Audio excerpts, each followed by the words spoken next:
Break के बाद एक बार फिर से रुक करेंगे यूपी बुलेटिन की ओर, जिसमें बात होगी फर्रुखाबाद की, जहां रिटायर्ड फौजी राजेश सिंह की 20 वर्षीय पुत्री अंजलि सिंह ने कथित रूप से खुद को लाइसेंसी राइफल से गोली मारकर आत्महत्या कर ली। साथ ही बात होगी झांसी की, जहां पुलिस ने युवक की हत्या कर शव जलाने के सनसनीखेज मामले का खुलासा करते हुए 2 आरोपियों को गिरफ्तार किया है। ऐसी तमाम खबरों पर आइए विस्तार से डाल लेते हैं नजर। फर्रुखाबाद के कोतवाली फतेहगढ़ क्षेत्र में पावर हाउस के पास एक दर्दनाक घटना सामने आई है, जहां धनसुआ निवासी रिटायर्ड फौजी राजेश सिंह की 20 वर्षीय पुत्री अंजलि सिंह, जो दिल्ली यूनिवर्सिटी में बीए की छात्रा थी, ने कथित रूप से खुद को लाइसेंसी राइफल से गोली मारकर आत्महत्या कर ली।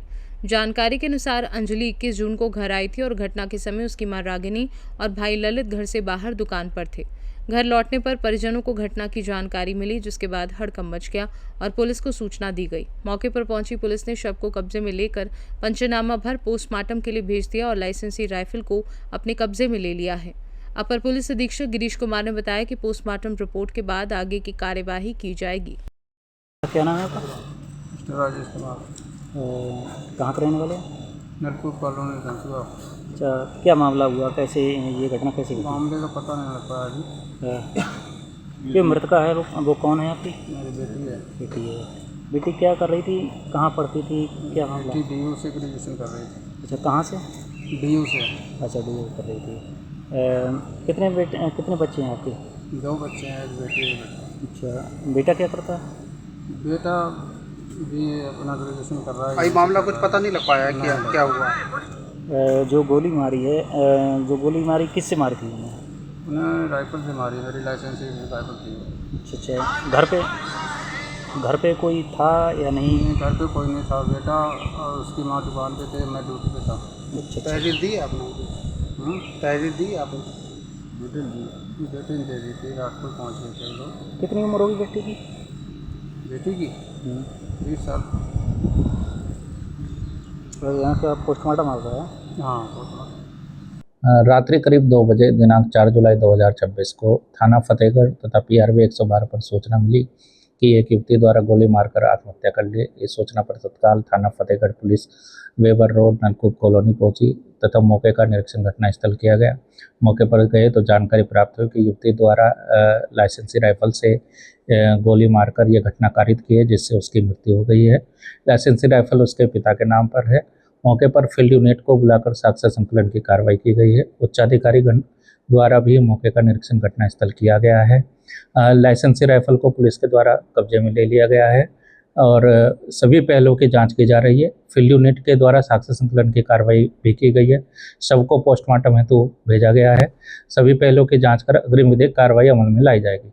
फर्रुखाबाद से सीनू संवाददाता आदेश कुमार शर्मा की रिपोर्ट। फर्रुखाबाद में कांग्रेस ने डॉक्टर राम मनोहर लोहिया जिला अस्पताल की अव्यवस्था को लेकर 1 महीने पूर्व जिलाधिकारी को पत्र सौंपा था, लेकिन अभी तक स्थिति में कोई सुधार नहीं हुआ है। आरोप है कि अस्पताल में आने वाले मरीजों को बाहर की दवाएं लिखी जा रही हैं और गंभीर मरीजों को सैफई मेडिकल कॉलेज रेफर किया जा रहा है। कांग्रेस का कहना है कि यदि अस्पताल में उचित इलाज की व्यवस्था हो तो मरीजों को यहीं राहत मिल सकती है, लेकिन इस ओर ध्यान नहीं दिया जा रहा। पार्टी ने कहा है कि वह जिले के गांव-गांव और विधानसभा क्षेत्रों में स्वास्थ्य सेवाओं को लेकर जागरूकता अभियान चलाएगी। तिवारी जी, आज आपने प्रेस वार्ता बुलाई है, इस प्रेस वार्ता बुलाने का मुख्य उद्देश्य क्या है? देखिए, आज आप सभी पत्रकार बंधुओं को बुलाने का प्रमुख उद्देश्य ये है कि आज से ठीक 1 महीने पहले 2 जून को हम कांग्रेस जनों ने फर्रुखाबाद की जनता की एक जो बड़ी समस्या है, स्वास्थ्य की समस्या, उसको लेकर मुख्यमंत्री जी को संबोधित ज्ञापन माननीय जिलाधिकारी महोदया को दिया था, जिसमें हम लोगों ने लोहिया की जो बदहाल स्थितियां हैं और आखिर ये स्थितियां कब तक रहेंगी, इन सब बातों पर अपनी कुछ मांग रखते हुए 5 बिंदुओं को उजागर करते हुए मांग रखी थी और ये उम्मीद करी थी। उसी ज्ञापन में हम लोगों ने जनप्रतिनिधियों से भी ये मांग करी थी कि उन लोग को आगे बढ़ के आना चाहिए और जनता की इन समस्याओं को लेकर आखिर अब तक उदासीनता क्यों रखी है, इसका भी जवाब देना चाहिए और भविष्य के लिए लोहिया अस्पताल के सुदृढ़ीकरण के लिए, उसके बेहतरी के लिए और उसे आधुनिक बनाने के लिए प्रयास करना चाहिए। लेकिन अब ये पूरा 1 महीना जो अब बीत गया, बड़ा अफसोस की बात ये है कि लोग उम्मीद करते हैं, विपक्षी दल उम्मीद करते हैं कि अगर हम लोग किसी सही बात को लेकर सत्ता के लोगों तक पहुंचाएंगे, प्रशासन तक पहुंचाएंगे, तो प्रशासन उस पर कोई ना कोई एक कार्रवाई करेगा, जो उसमें कमियां हैं उसको दुरुस्त करने का प्रयास करेगा। अध्यक्ष जी, जो उसमें कमियां हैं, कभी तो आप जाइए तो डॉक्टर ने आपको वहीं समय पर उपलब्ध नहीं होंगे, या उसमें दवाइयाँ उपलब्ध नहीं होती हैं, कहीं एक्सरे है या अल्ट्रासाउंड की मशीनें हैं, कहीं कुछ ना कुछ खराबी बनी रहती है। जिस प्रकार देखा जाए, ऐसे आदमी जो मरीज होते हैं वो परेशान होकर कहीं तो वापस लौट दिया, और यहाँ तक कि ये होता है कि अगर कोई मरीज ऐसा है प्रैक्टिकल हालत होती है उसे रेफर कर दिया जाता है। फर्रुखाबाद से सीनू संवाददाता आदेश कुमार शर्मा की रिपोर्ट। खबर हमीरपुर से, जहां आगामी विधानसभा चुनाव को लेकर जिला कांग्रेस कमेटी ने हमीरपुर के जिला अधिवक्ता भवन में संगठन सृजन बैठक आयोजित की। बैठक में हमीरपुर और राठ विधानसभा क्षेत्रों के प्रत्येक बूथ तक संगठन को मजबूत करने, बूथ स्तर पर सक्रियता बढ़ाने और समाज के जरूरतमंद लोगों की हर संभव मदद करने का संकल्प लिया। पदाधिकारियों को चुनाव की तैयारी में पूरी ताकत से जुटने के लिए प्रेरित किया गया। बैठक के दौरान जिला उपाध्यक्ष राम सिंह राजपूत की 27 वर्षीय पुत्री के आकस्मिक निधन पर 2 मिनट का मौन रखकर श्रद्धांजलि भी अर्पित की गई। कार्यक्रम में जिलाध्यक्ष गोविंद अहिरवार, महिला प्रकोष्ठ जिलाध्यक्ष प्रिया द्विवेदी, विधि प्रकोष्ठ जिलाध्यक्ष सागर मिश्रा सहित कई कार्यकर्तागण उपस्थित रहे। संगठन का सृजन पिछले 8 महीने से, जब से जिलाध्यक्ष नियुक्त हुआ है, तब से इस संगठन का सृजन चल रहा है। पहला कार्यक्रम चला जिला कार्यक्रम, आप सबको मीटिंग में बुलाया गया, पूछा गया जिसको जो जिम्मेदारी चाहिए, जो पद चाहिए, उनको दिए गए। इसके बाद तो दूसरा। हमीरपुर से सीनू संवाददाता ब्रजेश कुमार की रिपोर्ट। जनपद हापुड़ में मानसून की पहली बारिश ने नगरपालिका और प्रशासन के तमाम दावों की पोल खोल कर रख दी है। महज कुछ घंटों की बारिश में गडरोड समंदर जैसा नजर आने लगा है। सड़क पर कई फीट तक पानी भर जाने से स्थानीय लोगों, राहगीरों को आवागमन पूरी तरह प्रभावित हो गया है। जलभराव इतना गंभीर है कि 2 पहिया और तिपहिया वाहन सड़क पर ही बंद हो रहे हैं। बाइकों और ऑटो में पानी घुसने से चालक उन्हें धक्का देकर निकालने को मजबूर है। वहीं पैदल चलने वाले लोगों को घुटनों तक भरे गंदे पानी से होकर गुजरना पड़ रहा है, जिससे उन्हें भारी परेशानी का सामना करना पड़ रहा है। मानसून की पहली बारिश ने ही शहर की जल निकासी व्यवस्था की हकीकत सामने ला दी है, और अब सवाल ये उठ रहा है कि जब पहली ही बारिश में ये हाल है, तो पूरे बरसात के मौसम में शहरवासियों को किन मुश्किलों का सामना करना पड़ेगा। क्या नाम है आपका? मेरा नाम जतिन शर्मा है जी। यहाँ पानी भरा हुआ है, कितनी दिक्कत, कितनी परेशानी होती है? बहुत दिक्कत होती है यहाँ, जरा सी बारिश में ही 10-15 मिनट की बारिश में ही बहुत पानी भर जाता है। आप देख भी रहे हो, वाहन बंद हो रहे हैं, इधर घुटनों घुटनों तक पानी बन रहा है। नाला भी बना है पर फिर भी पानी भर रहा है। क्या कारण रहता है यहाँ पानी भरने का? अजी काम ही ना हो रहा है नाले वाले का।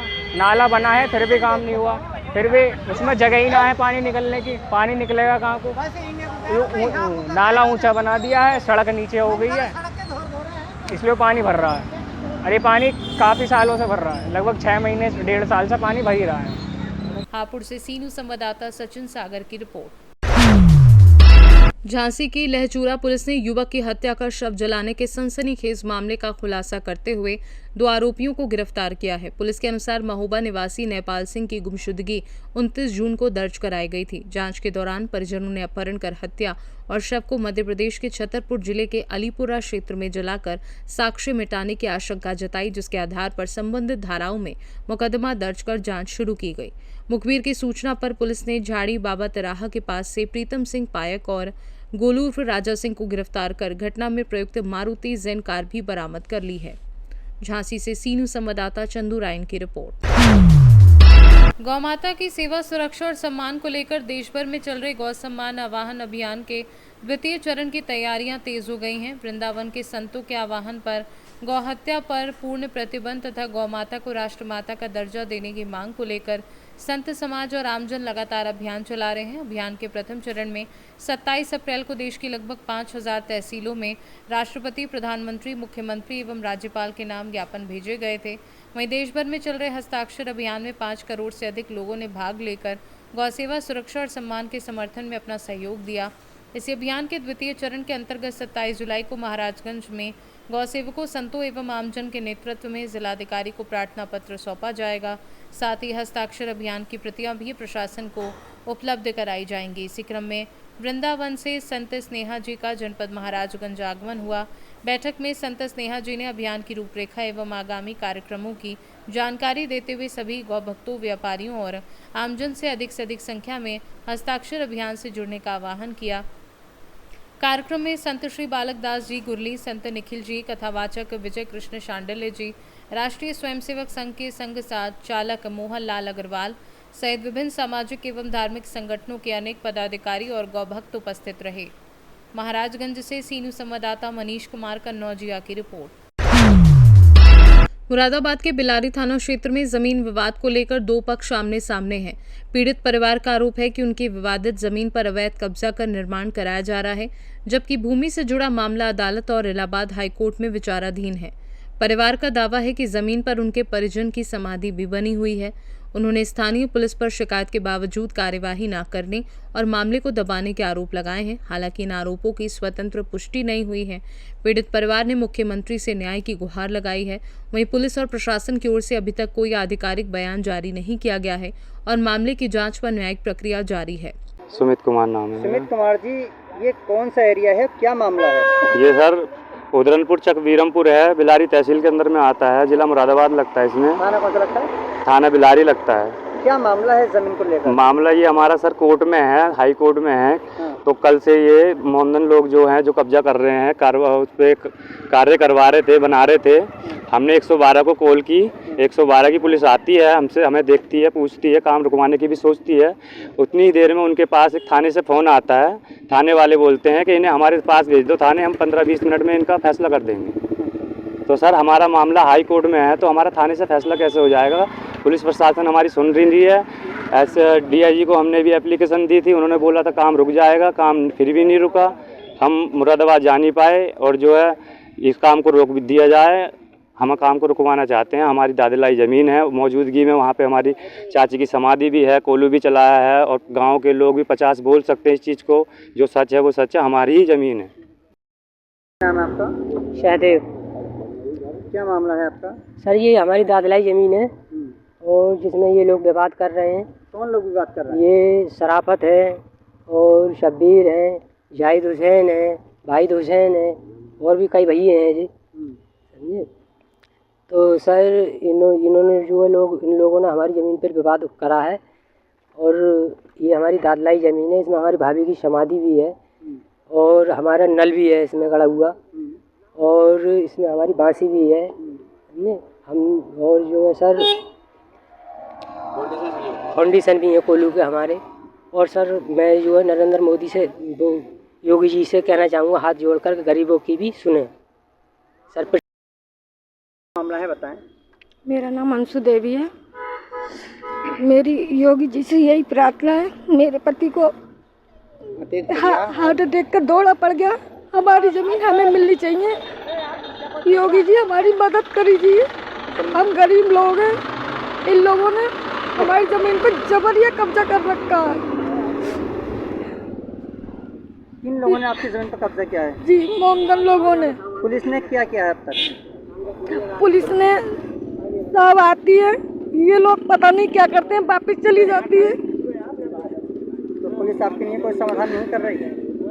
अभी तक तो कोई समाधान किया नहीं है। अब आप क्या चाहती हैं? हमें ये चाहती हूँ कि हमारी ज़मीन हमें मिल जानी चाहिए। मुरादाबाद से सीनू संवाददाता दिलशाद अंसारी की रिपोर्ट। बरेली की देवरनिया पुलिस को अपराधियों के खिलाफ चलाए जा रहे अभियान में बड़ी सफलता मिली है। पुलिस ने गैंगस्टर एक्ट के आरोपी को अवैध तमंचे और जिंदा कारतूस के साथ गिरफ्तार किया है। आला अधिकारियों के निर्देश पर चलाए जा रहे अभियान के तहत कोतवाली प्रभारी आशुतोष द्विवेदी के नेतृत्व में सिंधौरा चौकी प्रभारी शेखर खोखर और पुलिस टीम ने शारदा नहर पटरी से पिपरा गाँव जाने वाले मार्ग पर कार्रवाई की। इस दौरान पुलिस ने नाजिम पुत्र इनायत रसूल निवासी ग्राम मगरी नवादा को गिरफ्तार किया। तलाशी में उसके पास से 315 बोर का एक अवैध तमंचा और एक जिंदा कारतूस बरामद हुआ। पुलिस ने आरोपी के खिलाफ संबंधित धाराओं में मुकदमा दर्ज कर उसे न्यायालय में पेश करने के बाद जेल भेज दिया। बरेली से सीनू संवाददाता अब्दुल वाजिद की रिपोर्ट। जौनपुर के शाहगंज क्षेत्र के बड़ा गांव में 100 केवी का ट्रांसफार्मर खराब होने से पिछले एक सप्ताह से सैकड़ों घरों की बिजली गुल है। भीषण गर्मी के बीच बिजली न मिलने से ग्रामीणों में भारी नाराजगी है। ग्रामीणों के अनुसार एक सप्ताह पहले ट्रांसफार्मर जल गया था, नया ट्रांसफार्मर लगाया गया, लेकिन चालू करते ही उसमें तकनीकी खराबी सामने आ गई। जांच के बाद अवर अभियंता संतोष यादव ने ट्रांसफार्मर को क्षतिग्रस्त बताते हुए सप्लाई बंद करा दी और दूसरा ट्रांसफार्मर उपलब्ध कराने की रिपोर्ट भेजी। हालांकि वर्कशॉप स्तर से नया ट्रांसफार्मर नहीं मिलने के कारण समस्या जस की तस बनी हुई है। बिजली न होने से ग्रामीणों को भीषण गर्मी में भारी परेशानी का सामना करना पड़ रहा है। ग्रामीणों का कहना है कि कई लोग बीमार हो चुके हैं और विभाग जल्द से जल्द नया ट्रांसफार्मर लगाकर बिजली आपूर्ति बहाल करे। इसको लेकर ग्रामीणों ने विद्युत विभाग के खिलाफ प्रदर्शन भी किया। जौनपुर से सीनू संवाददाता दिवाकर मिश्रा के साथ दीपक सिंह की रिपोर्ट। इंदरगढ़ थाना क्षेत्र के सहियापुर गांव में तालाब की सफाई के दौरान बड़ा हादसा हो गया।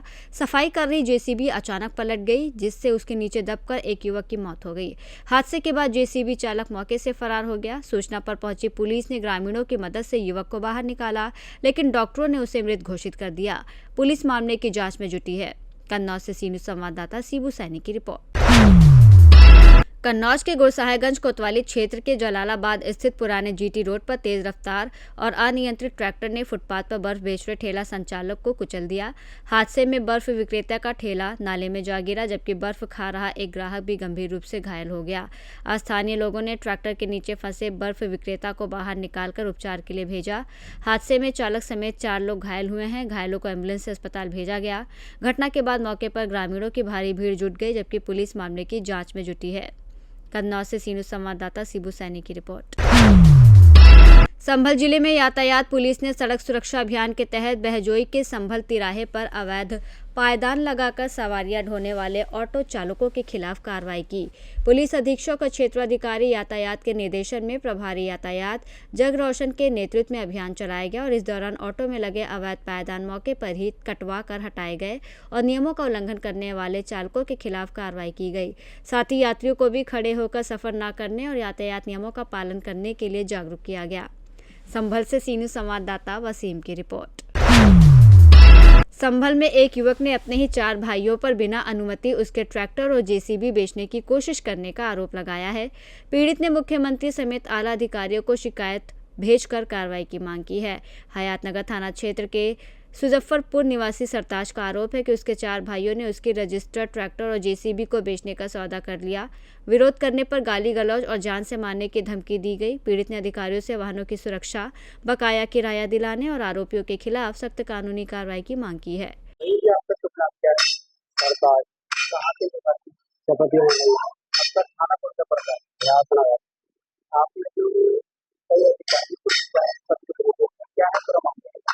सर ये है कि जेसीबी ट्रैक्टर मशीन पूरी 100 उसका भाड़ा था। भाइयों को भाड़े पे हमने मशीन दे दिया। फिर बोले भाई चलो ठीक है, हमने काम दे दिया। पीछे भी रपड़ा पर आता है, वो थाने में मार दिया। अब हमने उनसे किराया मांगा, नहीं तो किराया दे रहे और मशीन का भी पता न दे रहे कि वहाँ पे। बोले नहीं हम तेरी कारोबार दे में ना दे तो किराया। अच्छा आपने जो तेरी कहा ये सर एक तो मुख्यमंत्री आवाज तो बहुत भेजी है और एक माँ को भेजी है कप्तान करके बाद और ये यादनगर भी कई जगह हमने भेजी है। जहाँ भी हमसे बताया वहाँ दिया, क्योंकि हमारा झगड़े का हिसाब है नहीं। वो लोग भीगा धागे दिखा रहे हैं और साथ मानने को कहते हैं बार बार। जब मार दो साले की इतला है। अब मेरे साथ कोई भी झगड़े का ना मैं कानून का सहारा लेना चाहता हूँ। तो आप योगी सरकार क्या है आपके? मुझे सर ये है कि इंसाफ चाहिए, मुझे अपनी सोच चाहिए। मेरे पास बच्चे जवान है, ये लोग मेरे भाइयों को मालूम नहीं कि हाँ भाई जरा सी देर में बात खराब हो जाती है। मैं अपने कंपनी के बारे में देख रहा हूँ लड़की। अब आपका किराया कितना है? 8 लाख रुपए का। ये मशीन आपके नाम, ये मशीन रजिस्टर्ड मालिक में हूँ, ट्रैक्टर मालिक में हूँ। अब आप क्या? अब मैं ये चाह रहा हूँ सर कि मेरा किराया मिले और मेरी कारोबार मेरे कब्जे में होनी चाहिए। संभल से सीनियर संवाददाता वसीम की रिपोर्ट। उत्तर प्रदेश बुलेटिन में फिलहाल के लिए इतना ही। देश दुनिया की बाकी खबरों को जानने के लिए आप देखते रहिए सी न्यूज़ भारत।